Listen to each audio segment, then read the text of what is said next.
revealed is a New Testament word. प्रकट करना जो है एक नई वाचा का शब्द है, Means revelation. इसका मतलब होता है प्रकाशन। You can understand the truth of Scripture by study, आप अध्ययन के द्वारा जो है पवित्र शास्त्र के जो सिद्धांत है उसे समझ सकते हैं, like they do in Bible schools, जैसे कि बाइबल के विद्यालयों में किया जाता है, or you can understand it by revelation. या तो फिर प्रकाश पाने के बाद आप उसे समझ पाएंगे। Studying the Bible with our intelligence is like trying to read a book in total darkness. हमारी स्वयं की बुद्धिमत्ता से बाइबल को पढ़ना वैसा ही है जैसे कि पूरे अंधकार में बैठ के एक किताब को पढ़ने जैसा। You can turn the pages, but you're not getting anything from it. आप पन्नों को तो पलट पाएंगे परंतु उसमें से आपको कुछ प्राप्त नहीं हो रहा होगा। Revelation is like turning on the light. प्रकाश जो है एक बत्ती को जलाने जैसा है।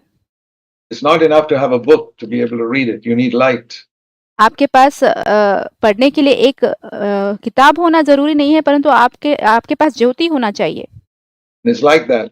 You can hear about Jesus from ऐसा ही है, हम बाहर से प्रभु यीशु मसीह के बारे में जान सकते हैं others, from childhood, those of us who are born in Christian families. और बचपन ही से वो लोग जान सकते हैं जो कि मसीही परिवारों में जन्म लिए हैं। We've heard about Christ and believe in Him in a way उन्होंने प्रभु के बारे में सुना और प्रभु पर ऐसा वो विश्वास करते हैं that yes, He is all that the Bible says He is, but you haven't got revelation. और वो ये विश्वास करते हैं कि हाँ बाइबल में जो कुछ भी कहा है वही है प्रभु यीशु मसीह, परंतु उनको प्रकाशन नहीं मिला है। It is revelation that changes our life. प्रकाश ही है जो हमारे जीवन को बदल देता है। And that is what we mean that when this person says a person is born again. यही हम कहते हैं जब एक व्यक्ति कहता है कि हाँ एक व्यक्ति का नया जन्म हुआ है। Until a person is born a second time. जब तक एक व्यक्ति का दोबारा जन्म नहीं होता है, And that second birth must be as real as the first one. वो दूसरा जन्म लेना जो है उतना ही सच्चा होना चाहिए जैसे कि उसका पहला जन्म था। There was a time in our life when we were born through our mothers. हमारे जीवन में एक ऐसा समय था जब हमारा जन्म हमारे माताओं के द्वारा हुआ। And there must be a time in our life when we are born a second time. और फिर हमारे जीवन में ऐसा भी एक समय होना चाहिए जहाँ पे हमने दोबारा जन्म लिया हो Spiritually. आत्मिक रूप से।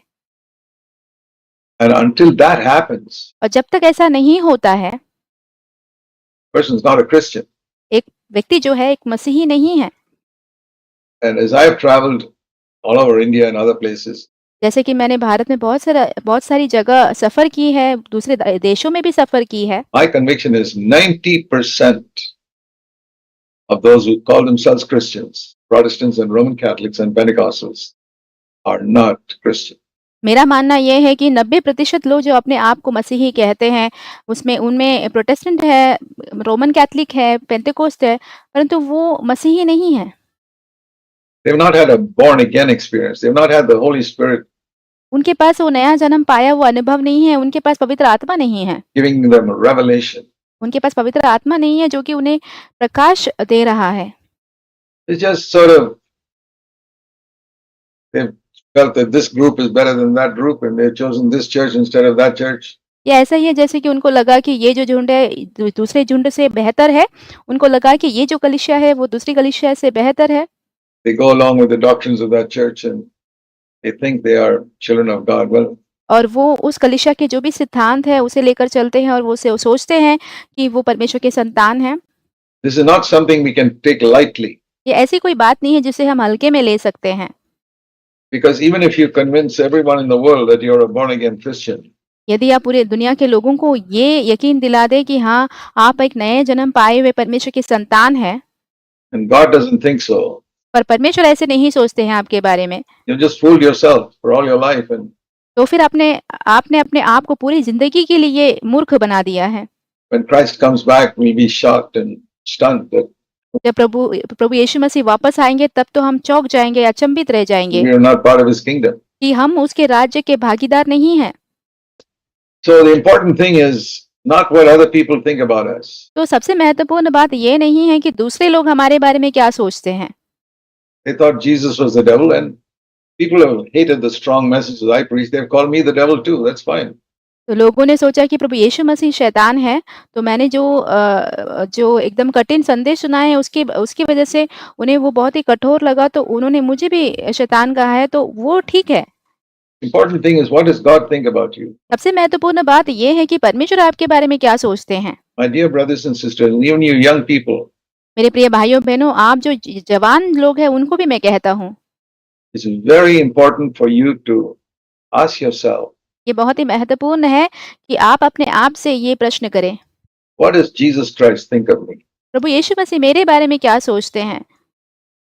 Forget about what everybody else in your church or your friends or relatives think of you. इसके बारे में भूल जाएँ कि कलीसिया के दूसरे लोग और आपके दोस्त और आपके जो रिश्तेदार हैं, वो आपके बारे में क्या सोचते हैं, वो भूल जाइए। Or what some great man of God thinks about you. या तो फिर बड़े एक परमेश्वर के दास जो है, वो आपके बारे में क्या सोचते हैं, ये भी भूल जाएँ। That's not worth anything. उसका कोई मूल्य नहीं है। What does Jesus Christ think about you? प्रभु यीशु मसीह आपके बारे में क्या सोचते हैं? Because I'll tell you why. मैं कहता हूँ ऐसा क्यों है? All those other people, even that great man of God or somebody else you know, कि जितने भी बाकी के लोग हैं, जो बड़े परमेश्वर के दास हैं या तो फिर जिसको आप जानते हैं, they don't know your private life. वे आपके व्यक्तिगत जीवन को नहीं जानते हैं। They don't know how you live at home. वो नहीं जानते कि आप अपने घर में कैसे रहते हैं। They don't know how you handle money. वो नहीं जानते कि आपका पैसों का व्यवहार कैसा है। They don't know whether you're faithful with money. They don't know whether you always speak the truth. वो नहीं जानते हैं कि आप पैसों के साथ विश्वास योग्य है कि नहीं, क्या आप हमेशा सच बोलते हो कि नहीं। They don't know whether you're righteous in your office work. वो नहीं जानते हैं कि आप अपने दफ्तर के काम में विश्वास योग्य हैं या नहीं। They don't know anything of all this. उनको इन सारी बातों के बारे में कुछ पता नहीं होता है। Others see you, most Christians will see you only at church. बाकी जितने भी अधिकतर मसीही जो आपको देखते हैं, वो सिर्फ आपको कलीसिया में ही देखते हैं। And that is for maybe a couple of hours or 2-3 hours a week. वो भी हफ्ते में 2 या 3 घंटे के लिए ही होगा। And they think you're a fine Christian, that you're born again. It means it's worth absolutely nothing. और वो सोचेंगे कि आप तो सही एक मसीही हैं, आपने नया जन्म पाया है, परंतु उसका कोई मूल्य नहीं है। I'll tell you, even the devil's opinion of you is more important. मैं आपसे कहता हूँ, यहाँ तक कि शैतान का जो राय आपके बारे में है, वो ज़्यादा महत्वपूर्ण है। Because the devil sees you all the time. क्योंकि शैतान जो है, वो तो आपको हर समय देखता है।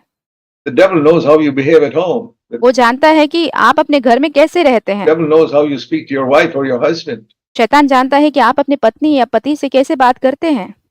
And the devil knows how you handle money. और शैतान ये भी जानता है कि आप पैसों का इस्तेमाल कैसे करते हैं। So his opinion about you is 10 times more important than more reliable than the opinion of your fellow believers. तो शैतान का जो राय आपके बारे में है, वो 10 गुना ज़्यादा मायने रखता है दूसरे लोगों से राय से।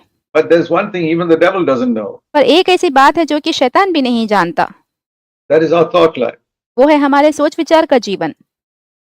The devil can see what we do externally, शैतान जो है हम बाहरी रूप से क्या करते हैं वो देख सकता है, but he doesn't know what we're thinking. पर वो ये नहीं जान पाता है कि हम क्या सोच रहे हैं। And a person can be totally impure in his thoughts. एक व्यक्ति पूरी तरह अपने सोच विचार में अशुद्ध रह सकता है। Only God will know, सिर्फ परमेश्वर ही जानेंगे and he will know. और वो स्वयं जानेगा। Only God and I can know what's going on in my thoughts. सिर्फ परमेश्वर और मैं ही जान पाएंगे कि मेरे दिमाग में क्या चल रहा है। That's why ultimately it's only his opinion that has any value. इसीलिए आखिरकार परमेश्वर का जो राय है उसी का मूल्य है। Because our thoughts and our attitudes and our motives, क्योंकि हमारे जो सोच है, हमारी जो मनोवृत्ति है और हमारे जो मकसद है, those are things only God knows. ये ऐसी बातें हैं सिर्फ परमेश्वर जानते हैं इसे। And those are the things that determine और ये ऐसी बातें हैं जो निर्धारित करती हैं whether we are really connected with Christ or not. कि हम सच में क्या हम प्रभु यीशु मसीह से जुड़े हुए हैं या नहीं। Because if I'm connected with Christ, I'll immediately sense यदि मैं प्रभु यीशु मसीह से जुड़ा हुआ हूँ, तो मुझे तुरंत ही एहसास हो जाएगा if I've had a bad thought or यदि मैंने कोई गलत सोच रखी है spoken a rude word, या तो फिर कोई कठोर शब्द बोली हो, I'll immediately feel it. मुझे जल्दी से वो महसूस होगा। Like feeling, if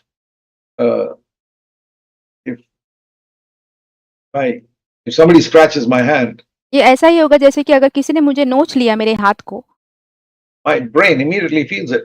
मेरे दिमाग को जल्दी से महसूस होता है, पता चलता है, Immediately. तुरंत ही पता चलता है। Or if I accidentally touch something very hot, या तो फिर गलती से मैंने कोई गरम चीज़ को हाथ लगा लिया हो, I don't have to think, oh, that is a hot stove. No, मुझे ऐसे सोचने की ज़रूरत नहीं पड़ती है कि अरे ये तो गरम स्टोव है। no. My brain immediately reacts to that and I pull my hand away. ऐसा नहीं होता है, मेरा जो दिमाग है वो जल्दी से प्रतिक्रिया देता है और मेरा हाथ खींच लेता है वहाँ से। I mean, we have all had that experience where you accidentally touched something very hot. हमारा सबका ही अनुभव रहा होगा, हो सकता है कि हमने कोई गरम चीज़ को हाथ लगा लिया हो अचानक से। And you don't have to think. आपको सोचने की ज़रूरत नहीं पड़ती है। Nobody has to tell you, no, you must take your hand away because that's hot. No.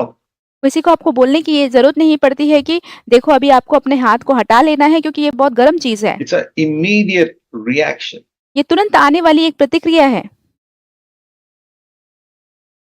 Anything which is uncomfortable, or if a thorn pricks you, कोई भी जो आरामदायक चीज़ नहीं है उसके प्रति यदि आपको कोई काँटा चुभ गया हो, you immediately feel it. आप तुरंत ही उसे महसूस कर लेते You हैं। don't have to wait to find out, check if it was a thorn or what. You immediately feel it. आपको इंतज़ार करना नहीं पड़ता ये देखने के लिए कि ये काँटा है कि कुछ और चीज़ है, परंतु आपको तुरंत ही इस बात का पता चल जाता है, महसूस होता है। Whether it's heat or thorn or somebody hurts you in some way, होने दीजिए कि वो गरम हो, आग हो या तो फिर कोई काँटा हो या तो किसी ने आपको किसी तरह से चोट पहुँचाई हो, it's immediate वो तुरंत होता है। because that part of your body is in touch with your brain. क्योंकि आपके शरीर का वो जो भाग है वो दिमाग से जुड़ा हुआ है। Now, when people get leprosy, and leprosy is one of the Old Testament pictures of sin, और जब लोगों को कोढ़ की बीमारी लग जाती है, कोढ़ की बीमारी जो है पुराने नियम के अनुसार पाप का एक चित्र है। is one of the best pictures of sin. वो एक सबसे अच्छा चित्र है पाप का, Leprosy. कोढ़ की बीमारी। And I've seen a lot of lepers in India, मैंने भारत में बहुत सारे कोढ़ियों को देखा है and they lose sensation. One of the characteristics of leprosy, if you get leprosy, so they lose sensation in that part of their hand. और कोढ़ की बीमारी होने का एक चिन्ह ये है कि एक लक्षण ये है कि जब आपको बीमारी लग जाती है तो आपके शरीर के कोई भी भाग में जो आपको महसूस होना होता है, जो संवेदनशीलता होती है, वो आप खो देते हैं। You can poke them with a pin there, they feel nothing. आप उनको एक सुई भी चुभा सकते हैं उस जगह पे, पर उनको कुछ एहसास नहीं होगा, उनको पता नहीं चलेगा। That is a mark the person got leprosy. तो ये एक चिन्ह होता है कि हाँ, इस व्यक्ति को कोढ़ की बीमारी हो चुकी है।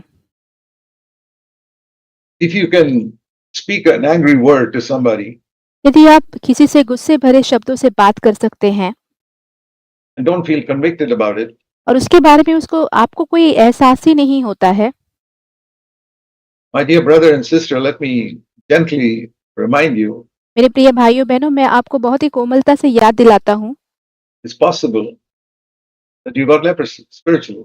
ये हो सकता है कि आपको आत्मिक कोढ़ लग चुकी है, Because you didn't get hurt क्योंकि आपको चोट नहीं पहुंची। when you spoke that rude or angry word to somebody. जब आपने किसी से वो जो गुस्सा भरा या कठोर शब्द कहे तब। You did get hurt, you would go and apologize. यदि आपको सच में चोट पहुंची होती तो आप जाकर माफी मांगते।